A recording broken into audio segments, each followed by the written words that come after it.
आप भगवान कृष्ण की वाणी रात को सोने से पहले और सुबह उठने के बाद जरूर सुने, आपकी जिंदगी बदल देगी। चलिए बिना देरी किए वाणी को सुनते हैं।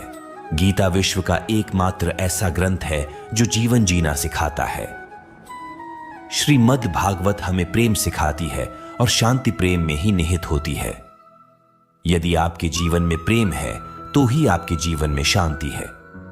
यदि आपके जीवन में प्रेम नहीं है तो शांति भी नहीं है। प्रेम चाहे भौतिक जगत का हो या ईश्वरीय प्रेम हो। दुर्योधन के जीवन में सब कुछ था लेकिन प्रेम नहीं था। उसके मन में तो अहंकार, ईर्ष्या और द्वेष था जिसके मन में ये घर कर जाते हैं। उसका पतन निश्चित रूप से तय है। जो स्वार्थ की मनोदशा से किसी से प्रेम करते हैं, गीता के अनुसार ऐसे प्रेम को सच्चा नहीं माना जा सकता है। भगवान और भक्त के बीच में अंतर भगवान ने तो नहीं बनाया। भक्त और भगवान के बीच के अंतर को खत्म करने के लिए ही गोविंद ने गीता का ज्ञान दिया। कलयुग में मनुष्य ने गीता से दूरी बनाकर अपने आप को गोविंद से दूर कर लिया। सततं कीर्तयन्तो मां यतन्तश्च दृढ़व्रता नमस्यन्तश्च मां भक्तया नित्य युक्ता उपास्ते।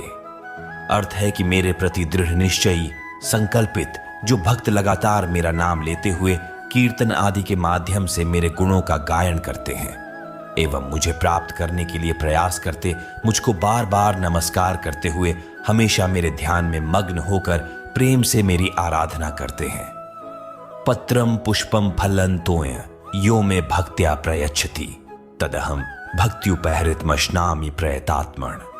अर्थ है कि मेरे जो भक्त मेरे लिए प्रेम से पत्ता, फूल, फल, पानी आदि अर्पण करते हैं, उस उत्तम बुद्धि निष्काम निस्वार्थ प्रेम करने वाले भक्त द्वारा प्रेम से अर्पित किया हुआ सब कुछ मैं ग्रहण करता हूं। मेरा जो भक्त किसी भी जीवधारी से द्वेष भावना नहीं रखता, परंतु सभी जीवों का करुणामयी मित्र है, जो स्वयं को स्वामी नहीं समझता और झूठे अहंकार से दूर है, जो सुख दुख सभी परिस्थितियों में समान भाव रखता है, सहिष्णु भी है, हमेशा आत्मा में संतुष्टि रखता है, संयम का बर्ताव करता है और जो दृढ़ निश्चय के साथ मन तथा बुद्धि स्थायी करके मेरी भक्ति एवं आराधना में लगा रहता है, ऐसे भक्तजन मुझे अत्यंत प्रिय हैं। भगवान श्री कृष्ण जी ने कहा है, प्रेम वो नहीं जी छीनने से प्राप्त हो। गीता के अनुसार किसी से ज्यादा लगाव हानिकारक हो जाता है। किसी से अत्यधिक लगाव आशा की तरफ ले जाता है और आशा दुख का कारण बन जाती है। प्रेम यानी स्नेह, लगाव, चाहत अनेक नाम हैं इस भावना के। हम सब किसी न किसी से प्रेम करते हैं, माता पिता से, पत्नी से, संतानों से, परिवार या मित्रों से।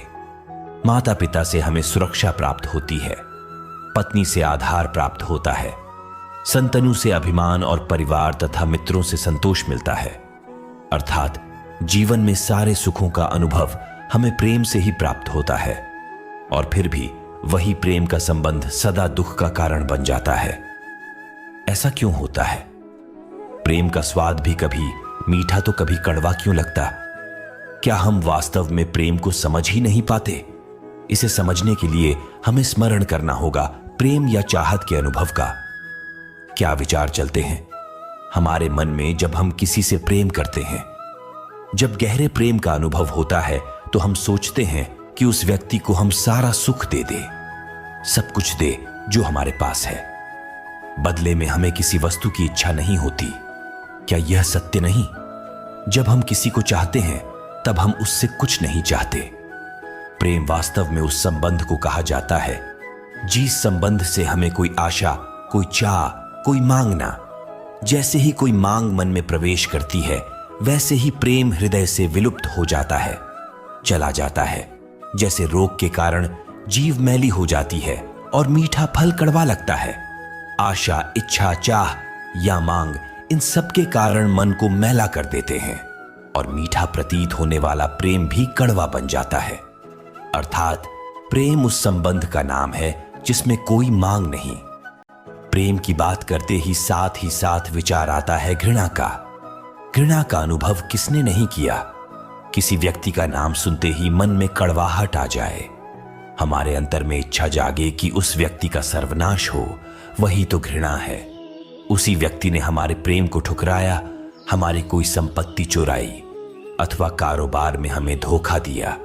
ऐसे कई कारण भी हम सोच लेते, लेकिन क्या वास्तव में किसी के कार्य का हमारी घृणा से कोई संबंध है? विचार कीजिए, एक धर्म के मानने वालों को दूसरे धर्म के मानने वालों के प्रति घृणा होती है। वहां तो किसी ने दूसरे को सीधा नुकसान नहीं पहुंचाया। हमारे मन में किसी के लिए घृणा क्यों जन्म लेती है? क्या इसका संबंध किसी के कार्य से है या सिर्फ हमारे मन से? विश्व के सारे धर्म तो प्रेम और शांति का संदेश देते हैं।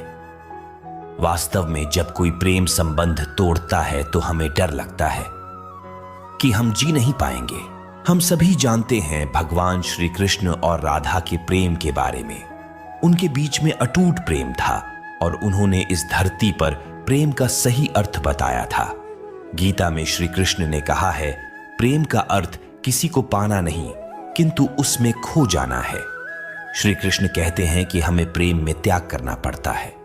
प्रेम वो होता है जिसमें दूर रहने के बाद भी हर पल दिल में उसी इंसान का नाम हो। प्रेमी का सबसे बड़ा सहारा उसका प्रेम ही होता है। पाने और खोने का उपक्रम व्यापारी का होता है, पुजारी का नहीं। जिस प्रेम में प्रमाण देना पड़े वह प्रेम नहीं है। प्रेम को प्रमाण की नहीं समझने की जरूरत होती है। जिससे प्रेम करते हो उसे समझने की कोशिश करो, पर रखने के लिए तो सारी दुनिया पड़ी है। प्रेम अगर सच्चा होगा तो वो आपकी परीक्षा नहीं प्रतीक्षा करेगा। जिस पर राधा को मान है, जिस पर राधा को गुमान है, ये वही कृष्ण है जो राधा के दिल हर जगह विराजमान है। समय देखकर नहीं, समय देकर प्रेम करना सीखो।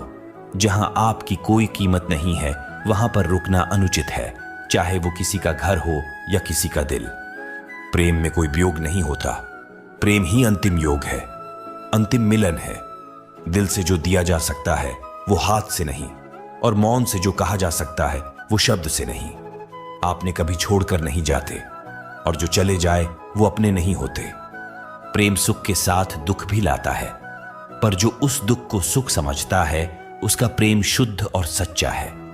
जब किसी के साथ भूत, वर्तमान और भविष्य समय के विचार आते हैं, बस वहीं से प्रेम का जन्म होता है। किसी से प्रेम करने की कोई वजह नहीं होती। प्रेम तो सिर्फ प्रेम है। यदि वजह है तो वह प्रेम नहीं पसंद है। जो मनुष्य मनुष्य से प्रेम नहीं कर सकता वह परमात्मा से कभी प्रेम नहीं कर सकता। सब कुछ झूठा हो सकता है मगर प्रेम में बहाए आंसू नहीं। प्रेम और आस्था दोनों पर किसी का जोर नहीं।